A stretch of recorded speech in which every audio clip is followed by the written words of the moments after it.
pegado ao representante Pedro Mesquita, que ouviram, confirmou o que eu comecei por dizer, o que o autor considerou dizer verdade, que iremos ouvir de seguida o escritor, ensaísta, filósofo Miguel Reale, que irá falar igualmente de Matias Aires. O que revela é um dos aspectos de uma coisa muito significativa, que é, certo, a persistência do interesse por este autor. As reflexões tiveram 3 edições no século XVIII. Depois houve um longo tempo de esquecimento. Quem começou modernamente a chamar a atenção para ele entre nós foi o professor Jacinto Prado Coelho, mas uma perspectiva fundamentalmente literária, que foi aquela que prevaleceu no primeiro momento. Eu recordo que a edição da imprensa nacional, a primeira edição que ela fez modernamente, saiu na coleção de literatura. A segunda é que do Carlos Serra, que é a secção da filosofia, e ela, nas últimas décadas, as coleções tiveram, pelo menos, de que eu saiba, de 3 edições em Portugal. No Brasil tem havido, houve uma continuidade de, praticamente, nunca se perdeu o interesse por Matias Aires.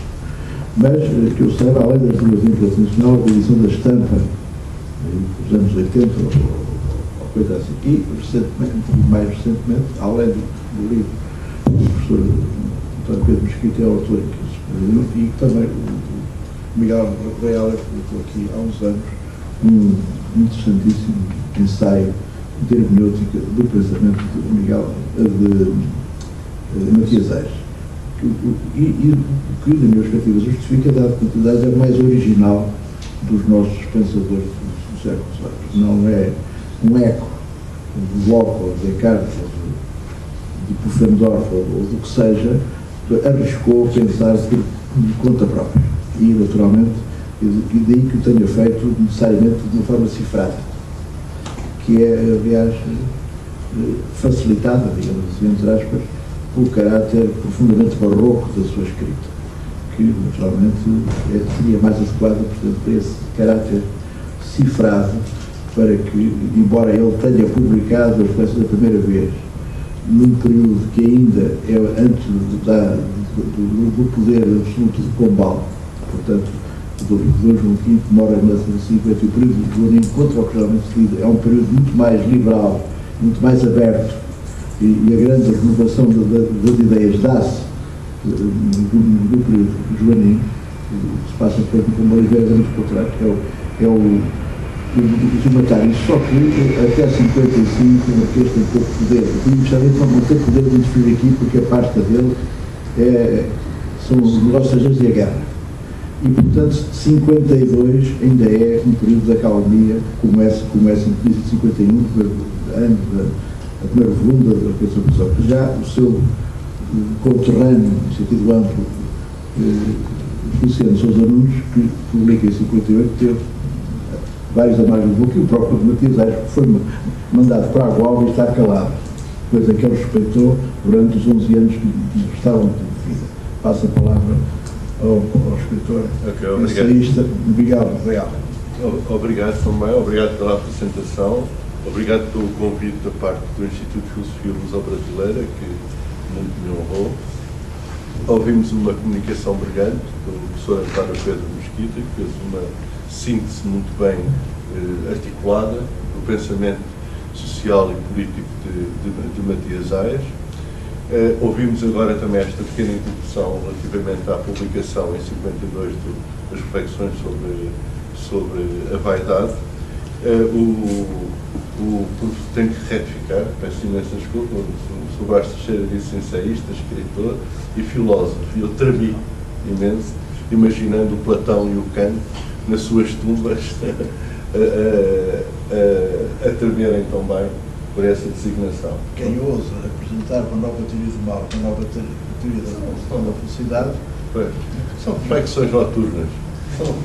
Habitualmente são reflexões noturnas que não se tentam, e são ensaios ligeiros que não tentam atingir a profundidade da filosofia.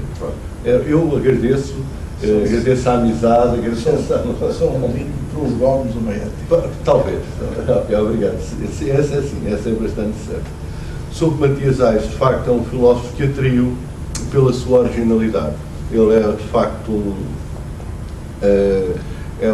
uma espécie de mónada mónada leibniziana, não é? Dentro do universo da segunda metade do século XVIII, português, claro. Não é modernista no sentido do século XVIII dá, não no sentido do século XX. Não é modernista, mas também não é, também no sentido do século XVIII, jesuitista ou jesuíta, no sentido de seguir a ratio studiorum dos jesuítas. Ele não é totalmente barroco, não é totalmente clássico, foi a grande tese do professor Jacinto Prado Coelho quando editou. Aliás, como disse o professor Brás Teixeira, no Brasil houve sempre edições da reflexão sobre a vaidade dos homens, mas integrado nas coleções de literatura. E quando aparece do Silóquio Leite, em 1914, os grandes clássicos brasileiros, uma coleção um bocadinho nacionalista, digamos assim, ele aparece justamente integrado no aspecto da literatura. Dentro da literatura, aquilo que chamaríamos hoje a metaliteratura ou a teoria sobre a literatura. De facto, é dos poucos escritores do século XVIII portugueses que tem uma tradução francesa. Penso que é o único, não tenho a certeza, que tem uma tradução francesa, um pouco empurrada pelo Eduardo Prado Coelho, mas uma tradução que até penso já está na segunda edição, neste momento. Portanto, é um pensamento intemporal, claro que tem raízes no tempo, é impossível não ter, e o professor António Pedro Mesquita mostrou agora mesmo essas raízes no tempo, mas também o seu pessimismo antropológico, o seu ceticismo social, digamos assim, é relativamente intemporal, portanto, com um ou outro aspecto muito marcado pela história. Vou falar sobre uma carta que acompanha desde a terceira edição a reflexão, as edições da reflexão sobre a vaidade dos homens. Penso-se que foi uma carta aposta pelo segundo Figo, na terceira edição da reflexão, que chama-se Carta sobre a Fortuna. Uma pequena carta, mas onde está, de certo modo, aquilo que Matias Aires pensava da felicidade. Já foi justamente aqui citado vários aspectos sobre a questão da ética pelo professor António Pedro Mesquita, portanto eu limitar-me-ei a um acrescentozinho, digamos assim. Aqui a carta sobre a fortuna. Fortuna tem o aspecto semântico do século XVIII, a configuração semântica do século XVIII, uma aventura, um destino que pode levar ou não à felicidade, o termo fortuna é entendido na carta, no seu sentido semântico habitual do tempo, sorte ou destino, e destino, não no sentido fatalista. Há uma parte da carta que parece que, aliás, foi censurada, justamente essa parte, mas no restante texto da carta não. Este destino é mais no sentido de alcance merecido. É uma expressão do Matias Aires, não é? Nós temos o que merecemos e o que fazemos por merecer. Não pode deixar de estar de acordo com um pensador que isto é um termo do século XX, mas para nos orientarmos, não pode deixar este alcance merecido como resultado do destino, não pode deixar de estar de acordo com uma visão individualista da sociedade, da política, etc., até da civilização. Este último mais no sentido de alcance merecido, realização sucedida e justa do que fatalidade. Embora minoritário e dubitativamente, este sentido de fatalidade esteja presente no parágrafo que foi censurado pelo Santo Ofício na primeira edição. O Santo Ofício que estava a passar, recordam-se certamente, como disse o professor Brás Teixeira, estava a passar, o seu estatuto estava a passar do Santo Ofício dominicano para um Santo Ofício nacional, também, de certo modo, dominicano, mas nacionalizado pelo Marquês de Pombal. Nacionalizado, isto é, estatificado, depois vai dar origem à Real Mesa Censória, etc. Postulando que a verdadeira felicidade portanto, deve ser interior, é uma frase de Matias Aires. Matias Aires, de acordo com a lição do seu livro maior, recusa substancializar a felicidade em atributos exteriores e sociais. Portanto, as características da felicidade não podem ser, não são, porque esse universo ideológico, numa linguagem nossa, faz parte da vaidade. A felicidade não pode ser atribuída, ou ter como atributo, a honra, a riqueza, a fama. A honra, a riqueza e a fama são, para Matias Aires, máscaras da vaidade. Portanto, são atributos ilusórios. Se pode atingir, como ele, como sabem, é filho de um grande nababo, expressão também do tempo, brasileiro, luso-brasileiro, e da Rifana de Sousa, para criar, de servir com 10 anos para São Paulo, e se integra nas últimas bandeiras, na procura das minas de diamantes, e acaba sendo um dos homens mais ricos do Brasil. E quando regressa para o continente, para a Europa, Portugal europeu, já não volta para a Rifana, que hoje chama-se Penafiel, fica a viver, compra um palacete perto da Sé, um pouco para cima da Sé, e fica ali a viver, emprestando dinheiro a nobres. O Conde de Ericeira corre-se muito dele, de resto, na última parte nem paga, e acaba por comprar o título de provedor da Casa da Moeda, e que o filho vai continuar, e que depois há uma profunda zanga com o Marquês de Pombal, e um bocadinho nublada, mas tem a ver com questões da produção de moeda, em que o Marquês de Pombal pura e simplesmente tirou da Casa da Moeda, e o Matias Aires vai para a Quinta da Agualva, então, como foi dito, e ali está, e é na Quinta da Agualva que escreve esta carta. A Quinta da Agualva que vive praticamente num silêncio e num recato quase de mosteiro, de tal maneira que conta-se, quando alguém vai lá à procura dele, ele o atende vestido de jardineiro, e portanto e diz: não está. O Matias Aires, que é ele próprio, não está, porque andava sempre vestido de jardineiro. Bem, portanto, a honra, a riqueza e a fama não dão como máscaras da vaidade, ou elementos da vaidade pessoal, não podem dar felicidade. A felicidade evidencia-se como uma espécie de autocontentamento ou autossatisfação nascido do respeito que a representação da pessoa ou do sujeito tem de si mesmo. Portanto, quando, acrescenta Matias Aires, palavras dele, quando não vem de uma falsa causa. Falsa causa seria o dinheiro, seria a nobreza, portanto, o brasão, o título, seria um grande professor, um grande arquiteto, todos o venerariam, e seria a falsa causa. Isto é, a felicidade, portanto, é um autocontentamento, é uma autossatisfação, nascido de uma causa interior. Uma causa interior. De tal maneira, como o João Jacques Rousseau, por aqui falado bastante, diz que se houver alguém no mundo feliz, só ele o saberá, só ele, essa pessoa feliz, o saberá. Assim, Matias Aires poderia também subscrever. Porém, se a felicidade é interior, ela não pode estar dependente da fortuna, já que os efeitos desta, merecidos ou imerecidos, justos ou injustos, estão dependentes da interação social, a qual, sendo necessária como modo de sobrevivência, é igualmente intrinsecamente ilusória. Portanto, é um espelho de um espelho, ou imagem refletida num espelho, de um espelho, de um espelho, de um espelho, em que critério último da felicidade, eu. Portanto, o meu íntimo, do meu íntimo, não é? O meu íntimo. É neste sentido que se deve interpretar a frase emblemática de Matias Aires, que a fortuna é um encanto enganador. A fortuna é um encanto enganador. É um encanto porque atrai, porque dá grande autoestima, como dizemos no século XX, autoestima às pessoas, porque produz um autorrespeito. A palavra autorrespeito, a expressão mais correta é amor próprio, no século XVIII, produz o amor próprio, mas é enganador, porque eu posso ser considerado feliz por motivos exteriores, como foi dito acima, exteriores, e verdadeiramente não o sou.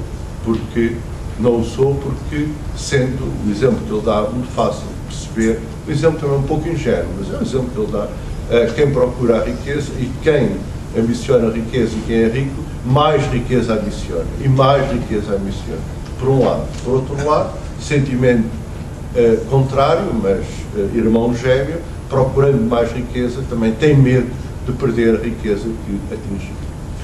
Ora, o sentimento, portanto, então a verdadeira felicidade é interior, tudo na sociedade são, como foi aqui dito, são jogos teatrais de representação da vaidade. A fortuna que assim nos faz sentir, mais não é a fortuna exterior, mais não é que a autêntica expressão da ilusão humana, ou, na terminologia metafórica de Matias Aires, é apenas a sombra menos escurecida da felicidade. Sombra menos escurecida da felicidade. Mais turbando a ação humana do que serenando. Isto, aquele que quer manter a riqueza e quer conquistar a maior riqueza, é um homem que parece feliz exteriormente, possivelmente ele será assim no século XX, quer dizer, temos que recordar que o século XVIII é um século da aristocracia, ainda profundamente aristocrático, não são as nossas categorias mentais, onde palavras como sucesso, ambição, têm muito fulgor hoje, mas então eram palavras não tão valorizadas no século XVIII, justamente porque as categorias mentais da aristocracia são radicalmente diferentes. Mais quietude, mais serenidade, menos turbulência de querer, possuir. Assim, para atingir-se a verdadeira felicidade, aquela que não está sujeita à mudança de toda a existência acumulada, necessário seria estancar a corrente do desejo. E, portanto, isto merecia aqui algum desenvolvimento, mas penso que talvez não interesse. O desejo que nos finge, isto é, nos simula, o desejo que nos finge, nos simula, nos cria ilusoriamente 1000 objetos imortais. Portanto, para estancar esta torrente de desejo de felicidade exterior, seria preciso matar no homem aquilo que é a sua própria natureza animal, que é o desejo. O desejo aqui, penso também já foi dito, entendido aqui como conatos, portanto, conatos leibniziano de despotamento ou desencadeamento da ação. E infinito, está sempre. Não se consegue estancar o desejo. Por isso o homem é um animal, portanto, o desejo. É uma frase quase lacaniana, mas uma frase também de Matias Aires. Estancar a constância no desejo, pelo qual ambicionamos exteriormente, objeto para o amor, posse para a vaidade, prosperidade para a esperança. Deste modo, como encanto enganador, testemunhada socialmente, reproduzida geracionalmente, sempre presente na educação infantil, motor último da história de cada homem, de biografia de cada homem, que pela sua posse ou ausência estabelece o juízo final, bom ou mau, da sua vida. A fortuna delicia-se em atrair pelos seus cânticos de sereia as ações humanas. É neste sentido que é um encanto. E é também neste sentido que é um encanto enganador, porque intrinsecamente ilusório mesmo, até do ponto de vista ontológico, constitutivamente ilusório. Mas não é falsamente. E isso corresponde também à natureza da ilusão. Seja Matias Aires, seja qualquer outro pensador, a natureza da ilusão tem justamente esta atração, este motivo de encanto, mas este encanto corresponde, ainda que não diretamente, indiretamente, corresponde ao elemento verdadeiro. Porque existe o desejo que me leva à riqueza, à honra, ao poder, ao desejo de poder, e tudo isso envolvido no manto da vaidade. É neste sentido aqui é um encanto, aqui é o sentimento, porque justamente a honra, o poder, a fortuna cria os mesmos sentimentos de respeito e autossatisfação que a verdadeira felicidade desperta.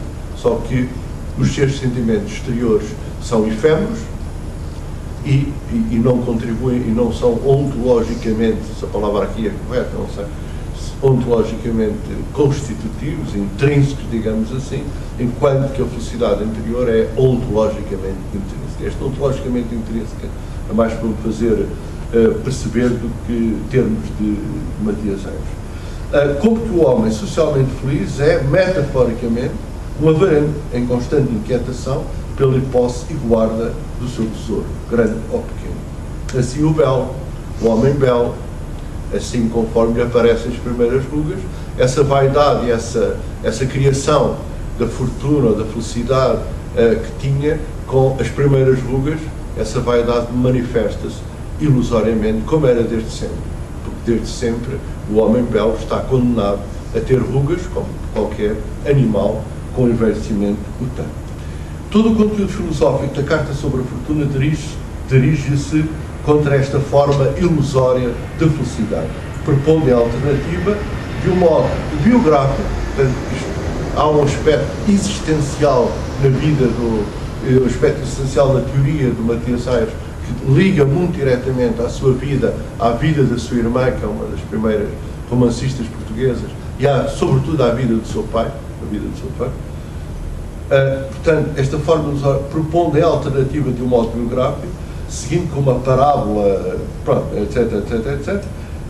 A desvinculação do corpo é, em vez de atingir o amor, uma desvinculação do corpo, do desejo, tanto quanto possível, da alma, a questão da vaidade, e de ambos, portanto, corpo e alma, desejo e vaidade,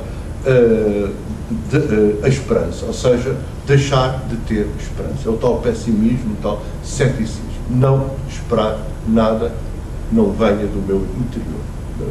Portanto, não seja construído de modo respeitoso por mim no meu interior. Isto é muito importante para ele.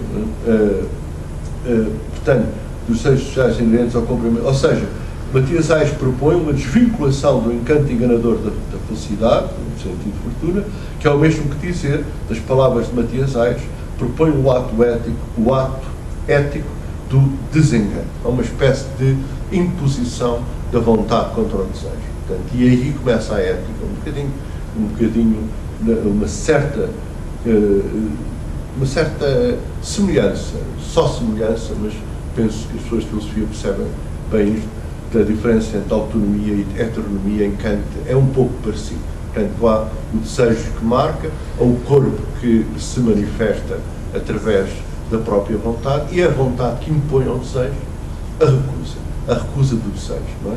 E por isso, já vamos ver, milito nos campos do desengano, isto é, nos campos daquilo que se opõe à vaidade, à fortuna, à honra, ao dinheiro, etc., ao poder, etc.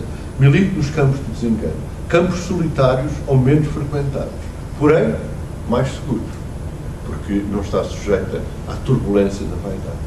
Ou, como à frente enuncia, embora a sua idade não seja muito avançada, intenta adiantar o desengano para que não seja a idade que por força me desengane. Ou seja, eu apareço-me a mim próprio como muito bom e a idade vai-me trazer um conjunto de doenças, um conjunto de privações,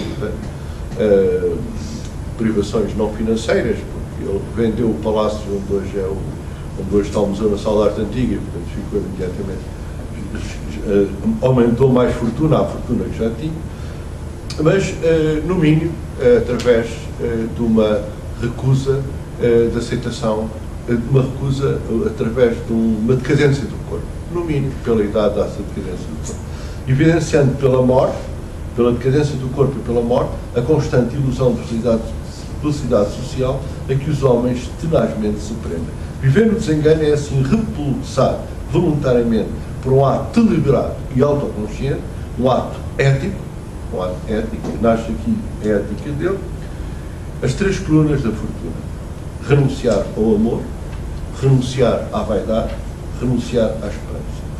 O Matias Aires nunca se casou, é importante, ele tem 2 filhos de uma empregada superior, digamos assim, mas de qualquer maneira uma empregada.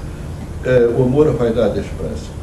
Diz ele, escreve ele: com o tempo perdi o amor, a vaidade e a esperança. Estou, pois, sem esperança, sem vaidade e sem amor. Estes eram os fortes laços que me prendiam. Já se quebraram, não sei verdadeiramente que me prende. Ele já está no, entre aspas, exílio da água-alva. Deixei os vícios do amor, da vaidade e da esperança, porque eles primeiro me deixaram. Isto é a alusão ao conflito com o Marquês de Pombal, que o retira totalmente, digamos assim, da sociedade. Amigos infiéis, esquecidos do meu passado obséquio e lembrados da minha ineptidão presente. Foram meus no tempo alegre, já me desampararam nesse tempo triste. Injusta recompensa de uma tirana sociedade. Isto é, os próprios amigos o abandonaram para não se darem mal com o Marquês de Pombal. Quem dissera que havia de deixar o amor ingrato, a vaidade sem vigor e a esperança desanimada. Portanto, se estes vícios me deixaram, reparem, chama de vícios ao amor, à vaidade, à esperança ela própria. Se estes vícios me deixaram, sendo meus ou sendo uma grande parte de mim mesmo, como pode a fortuna não deixar, não havendo sido minha? Aqueles nasceram comigo se criaram, provindo da minha natureza e consubstanciais a mim, ainda assim, sendo assim, já se apartaram. Portanto, para sintetizar, ele vai substituir o amor, a vaidade e a esperança, vai eticamente substituir o amor, a vaidade e a esperança. A vaidade é substituída pela solidão, pela interiorização consciente, não é? A solidão não é a mesma não é a nossa solidão dois, não é? Portanto, a solidão,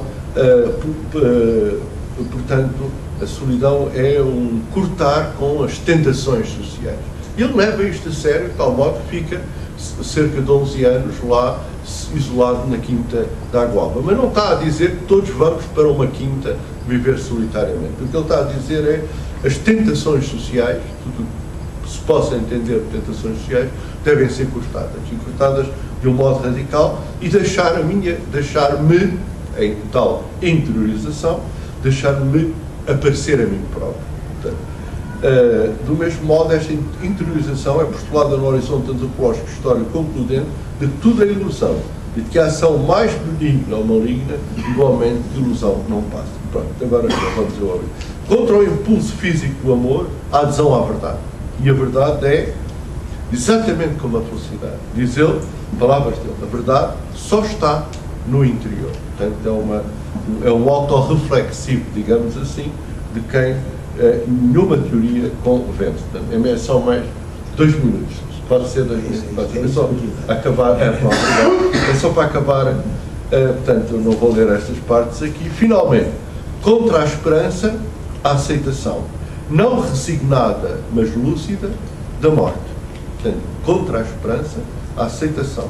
Como disse o professor António Pedro Mesquita, o Matias Reis propõe, tem a plena consciência de que o homem é um ser para a morte. Esta expressão, evidentemente, é do século XX, mas não fica mal.